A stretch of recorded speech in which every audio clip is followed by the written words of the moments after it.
Greetings and salutations to our fine podcast audience. Welcome to episode 180. Wow, we made it. To 180. Nice round number there. Yeah, 20 episodes away from the big 200. Which we'll have to celebrate something. We will. What did we do at the 100? With some Do you deep remember? dish. We talked about that last Yeah, time. our discipleship I don't think deep it's dish. going to happen. I don't think they'll be ready. By How many? How You don't many we think got it'll be to ready in 20 weeks? I don't know. I It don't takes know. a You while. never know. You know, there's supposed to be a Kia dealership happening at Thomas Crossroads for like 4 years now. Haven't they started building that building? Yeah, the brick's going up. Yeah, I was So gonna maybe say, we'll have some deep in dish 20 pizza by weeks, then. I bet we're going to have some You deep know the dish. place that used to be QT that now is empty? And you know the building that's on the Yeah. other side of Dairy Queen that's been there for 3 years and everybody's Yeah. wondering what it is? That's a brewery that was supposed to open. Oh, Really? Wow. You know how long that building's been empty and built? like yeah. 2 or 3 years at least. Yeah, at least. Wow. There we go. So people Well, who thanks aren't... for our Coweta County development deep dive. That's right.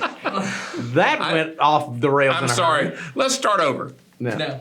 Okay. No, we're not starting over? No. Okay, we're not. Okay, But we're not. we Okay. were talking about are gonna Episode 200. That's where we are gonna today. This celebrate is 200. episode 200. 200. Yeah. No, we're 180. We're Okay. just somehow we got to anticipating 200. Like we're gonna make it 20 more episodes. 20 more episodes. Wow, I believe in us. That's right. If we're getting deep dish, we'll make it 20 more Oh, I will. episodes. Or I'll just call it 200 and we'll eat pizza. There you That'll go. be around Christmas. Yeah. Okay. Yeah, that sounds right. If we go weekly, I guess. I don't know. So far we haven't missed a week in quite some time. Quite some, oh, it won't be Christmas then. It'll be. You think we'll have a name by then? I do. Yes. You I do? think so. Okay. I don't have any new ones this week because We just recorded the other we one. filmed last week 5 minutes ago. Yeah, exactly. So I don't have a theme song yet either, but No. it's still open if you want to send one in. Yeah, we have not decided on the name yet. Not yet. Ba-da-da-da-da. yet. 2 peas in a pod. 2? 3, I'm sorry. Tossing one out. Somebody's leaving, I guess. 2.5 peas in a pod. All right. Ba-da-da-da-da. I got kicked out of a podcast. You're about to. You keep singing. So this week, I have another question. Yes. And this one, as I teased last week, is about finances. Somebody wants us to talk about money. Got it. We So, like that. I got none, so I'll talk about it. There you go. I got a We little. have a podcast for people who want to understand church finances. Really? We do. Well, it's Yeah, not a podcast, but we have the donor. If you Oh, donate, yeah, you yeah. It get comes a out video. every month. Yeah, it does. We It's talk true. about that. You have to actually give You to gotta be give a money. part. That's our Patreon page. On our Oh, Patreon I page. hadn't thought about it You, that get, way. you give money to the church, and you get on our donor video. Yeah, that's do. exactly right. I hadn't Yeah. thought about it that way. Yeah. Much more succinct than these things. Oh, yeah. It's a 10-minute. We know monthly that update. people who give don't want to listen that I want to long. listen to y'all. So here's the question. Y'all ready for it? I am ready. Question. What is the wisdom behind the 10-10-80 financial plan that I have heard mentioned at CCC? I have followed a 10% tithe for a very long time, but with the rise in expenditures, 90% of my salary doesn't cover my costs. I know God doesn't promise financial freedom. I just have to reevaluate finances, and I was wondering how that formula was figured.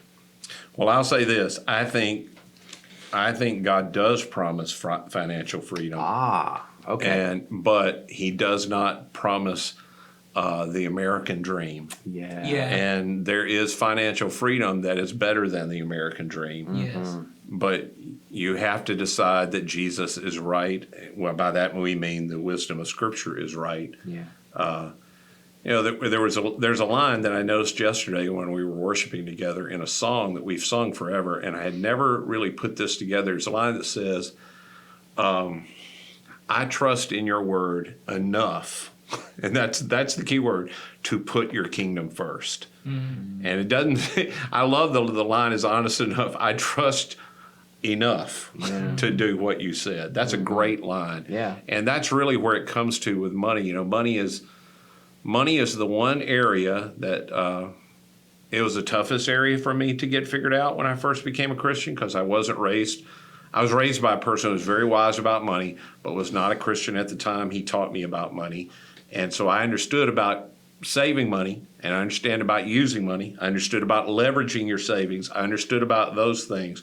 But the idea of giving money, well, giving doesn't make no sense, because when you give money away, you don't have it anymore. That's right. But then I was blessed to marry a person who had always followed Jesus and had been learning from a very young age about giving, and that you trust enough to put the kingdom first.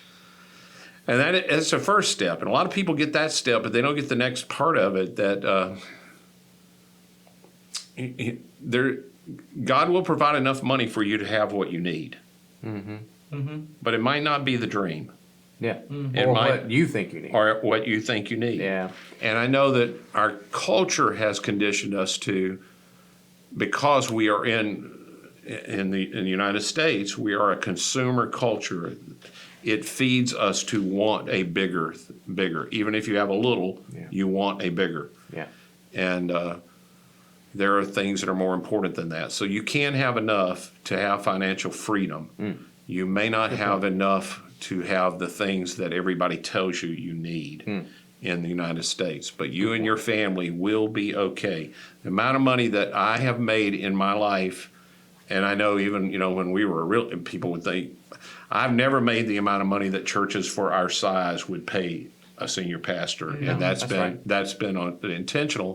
One, I wanted to keep the money for the church, but also my needs were being met. Yes. And that's the way that goes. So Yeah. the wisdom behind it is the Bible's really clear.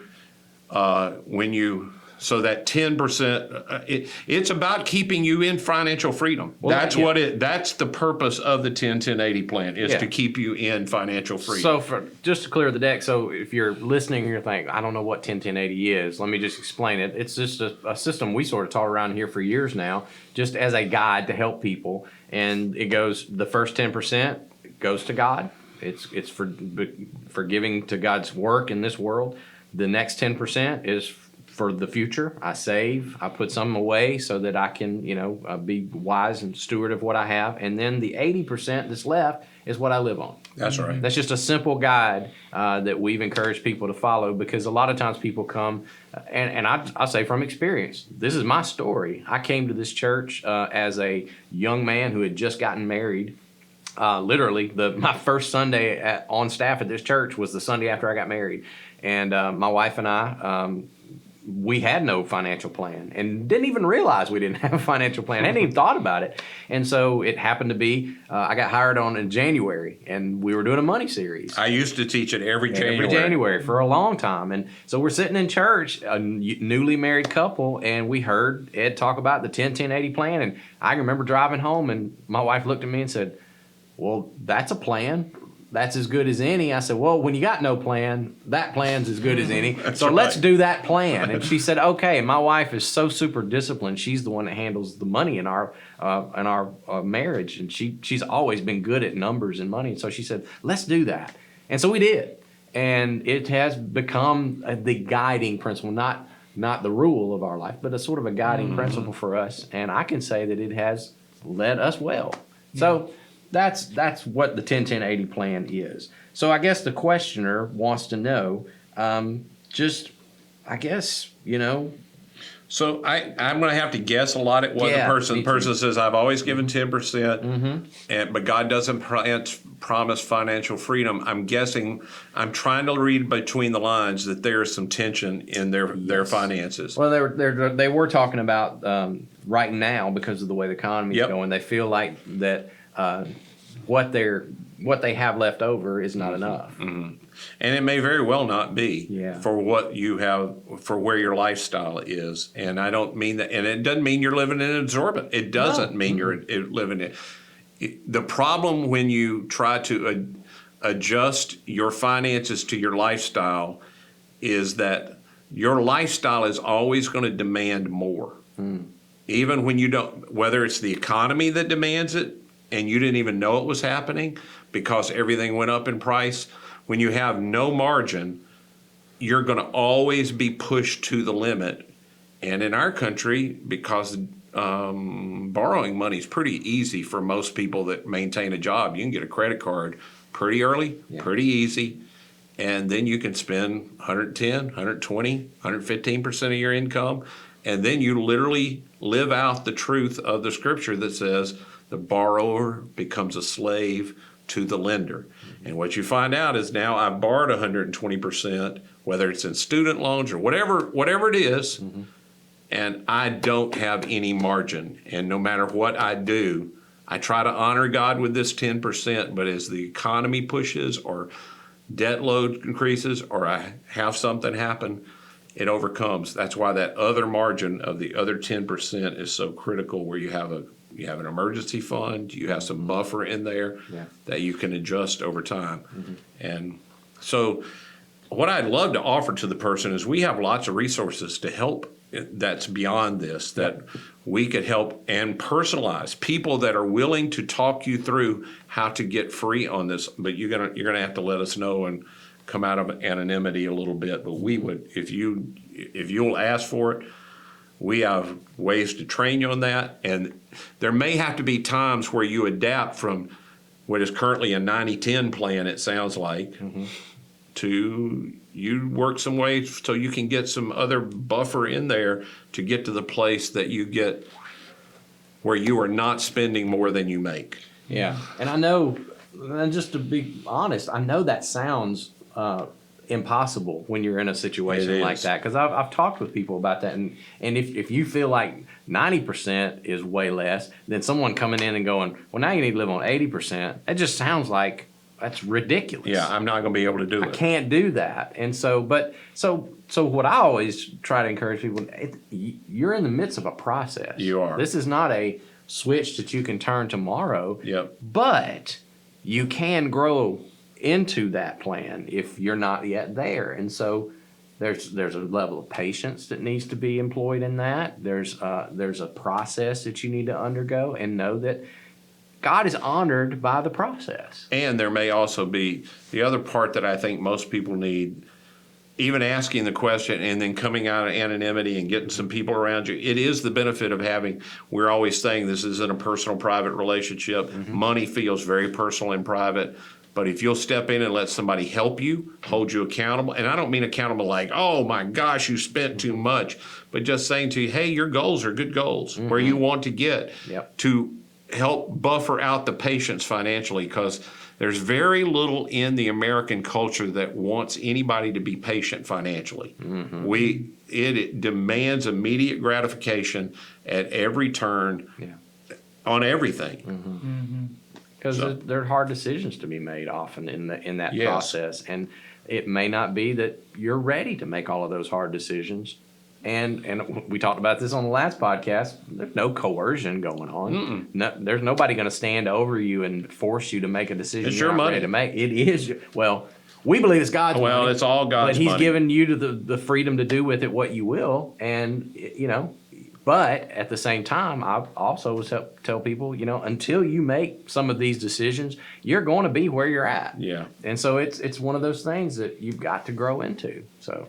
Yeah, I think the example I used, we did an episode, I told Jason before we started, I wondered if the person who sent this had been listening to our Not Great Parents podcast, because we had talked about on there how to talk to your kids about finance. The person wanted to know what was an appropriate way to handle allowance with their kids. Yeah. And so we talked a lot about the 10-10-80 plan.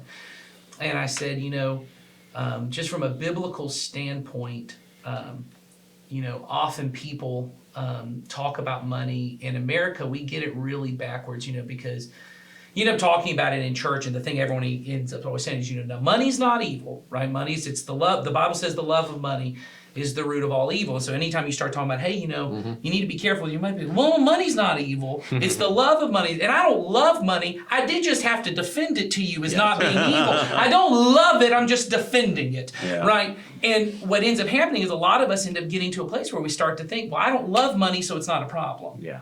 It's not. And I said, if you look at the scripture overall, I said the example I used is that money is a powerful thing. And so it's kind of like bleach and ammonia. They are very powerful chemicals, can do a lot of things. But if I was constantly walking around piling up stockpiles of bleach and ammonia in my house and keeping them right next to each other, someone at some point might go, that's a little bit of a dangerous combination that you've got. Maybe you might want to separate those things from yourself for a moment. The Bible tends to treat money as something that it isn't evil.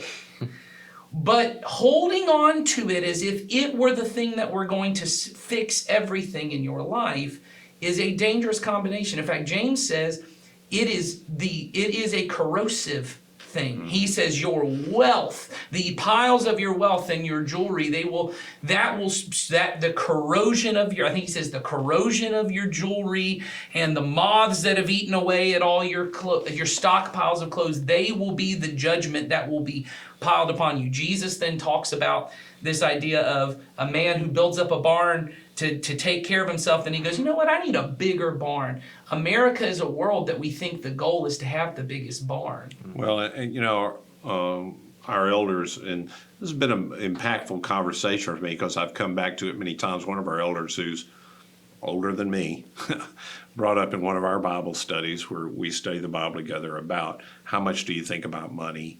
And all of us, have done okay, and we're not at a place where we have to. But all of us admit money becomes more of a thought than we would like it to be. Mm-hmm. And it's that thought of, I wonder if I'm okay. Even though all of us have been very faithful, and God's seen to us being okay for a long time. But there is a thing, even as you get older, and even as you say, even as you've done things the way God would want you to do, you begin to think, I wonder if I'm going to have enough. I wonder if I'm going to have enough. And the idea that money somehow is going to be the thing that take care of me in my old age and not God, who provided the money, that in of itself is a dangerous thought to begin to have, that you have to begin to deal with. What am I thinking here? If you're a younger person, like the people I end up hanging out with, they're probably not thinking as much as they should about putting savings away, and they think they don't think about money, but they frequently talk to me about how every kid deserves to have a vacation every year. Yeah. And we should be doing this, and the big concern is, well, we don't have money for that. And when I've said to people before, well, maybe your kid doesn't need a vacation this year, and the thought of that sounds as if I said, and maybe you should just punch him in the face once or twice a day. As if that, I'm telling you, when we have conversations about it, and they're like, well, no, every kid needs to go to Disney World at some point. I'm just thinking, what's a kid got to have a vacation from? Well, but yeah, no, I get that. But this idea that every My dad would say, well, go get a job first, and then after you have a job for a while, then you can have a vacation. My girls asked me the other day, Daddy, we'd have more Cheez-Its if you didn't eat all the Cheez-Its. And I said, well, I paid for the Cheez-Its, so it turns out I'm giving you some free Cheez-Its every day. They're my Cheez-Its. But you start thinking in that way, right? You start looking at things that way.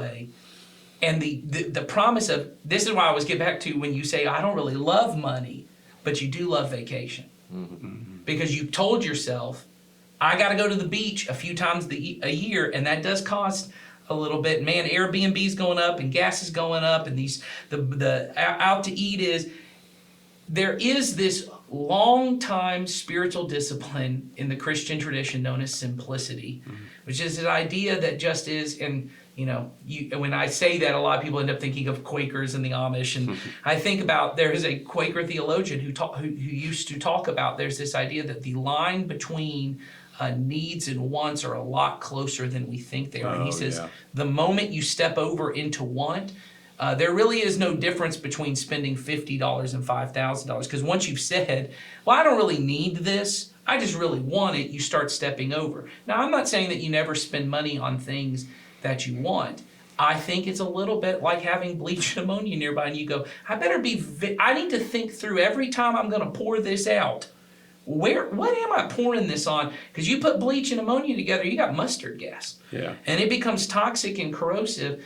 And I am just aware in my own life how easy it is for me to get to we do the 10-10-80 plan, but the truth is, I had who is currently an elder come to me when I was young. I was 20 years old, and she just said to me, now that you're making more money, because I'd gone from a part-time job to a full-time job, she came to me and said, you and your wife should think about, maybe it shouldn't be 10-10-80, maybe it should be 12-10 something else. Yeah. Maybe it should be 15-10, whatever the rest is. And that has become the guiding principle for us is, my wife and I look every year and go, can we shrink that 80? Can we shrink that 80 that we're giving more away? And so we always do that at the beginning of the month, but then at the end of the month, we look at what's excess, and we've been saying we want to give to things that God cares about. And it's so interesting to me how the way we've had to do that as practices when we go out for what we call luxury expenses. not paying the mortgage, not even, every time we go to the grocery store, do I want this ice cream bar? Not those. I'm talking about when we decide we're going to the movies, we're gonna do this. We don't even pray, should we do it or not? We just pray, hey, God, thank you for the opportunity for us to do this. Help us care more about people in need. Help us care more about prisoners. Help us care more about this. And what I have found is my desire for those things have shrunk. Going to the movies, going out to eat, and occasionally we say, hey, maybe we're just not going to go out to eat this weekend. And that's money that at the end of the month we can set aside to give to some prisoners to do some things. And we talked about that on that Not Great Parents podcast. Yeah.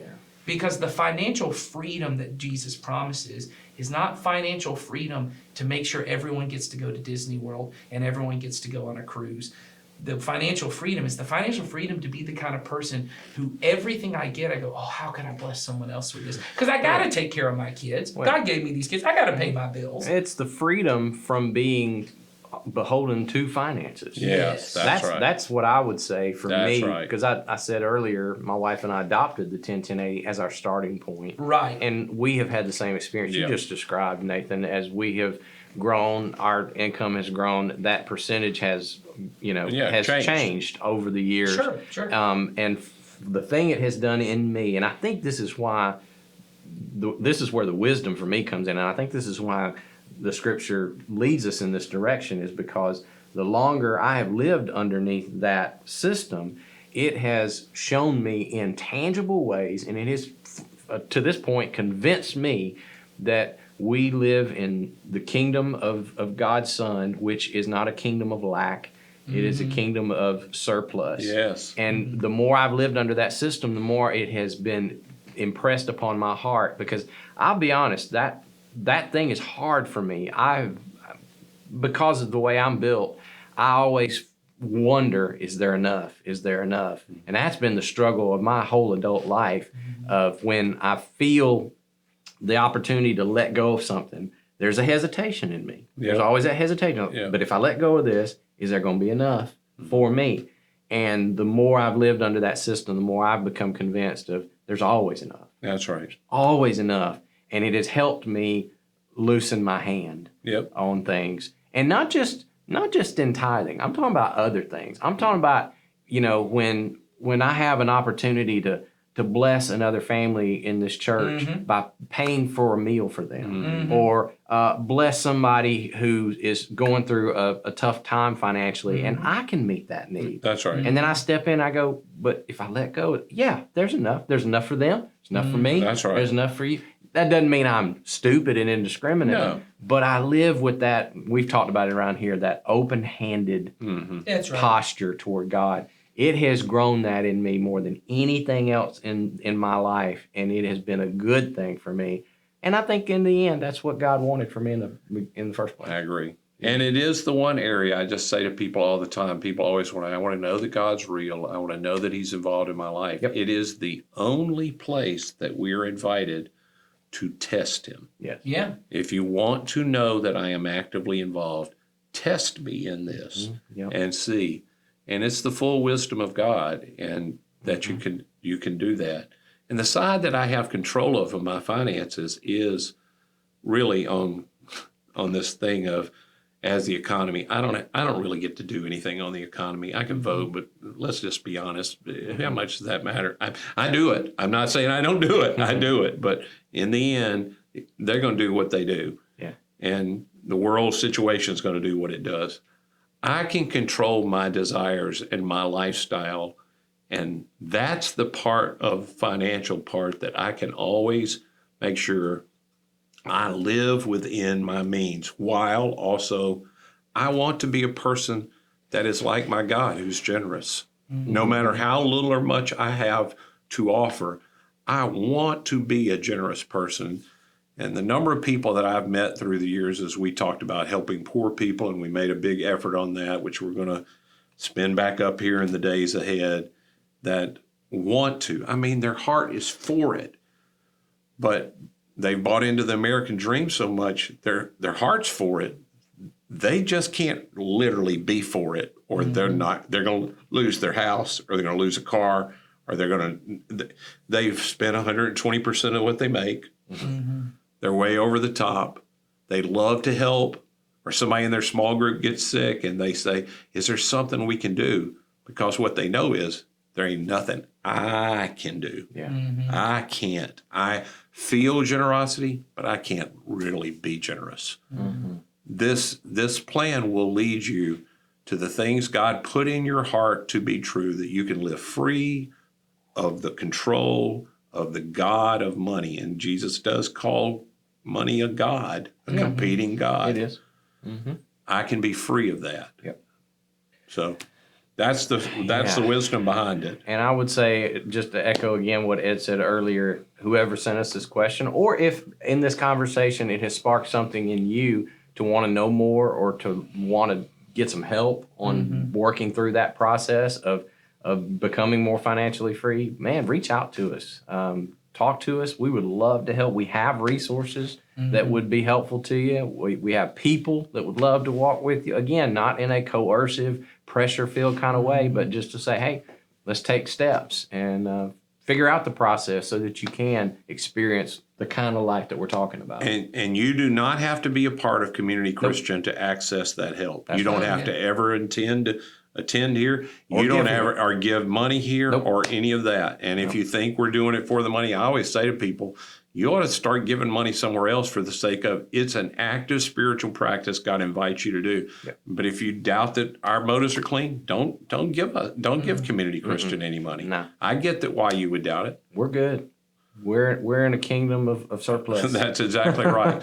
So we ain't worried about that. So, all right. So that was a good conversation, guys. Thanks for that. Yeah. Keep sending us your questions and your name ideas if you got them. Yeah. Oh, yeah. Ed wants songs. I apparently. like He theme loves songs. music. I love a little bumper music at the beginning. That Yeah, we're kind of dry in that way. yeah, right at the beginning. I have a podcast I'm listening to right now that just did that. That's what made me think of it. They have been inviting listeners to write theme songs, and Fine. some of them have been good, and some of them have not. And they've been other. Told you we're gonna have some cringe. Yeah, well, I like that as a name. We are cringe. We are cringe, It could be a name of a band that I would have belonged to at one time. and probably were. Yeah, exactly. You were. Yeah. All right, y'all have a great week. Yeah. See ya.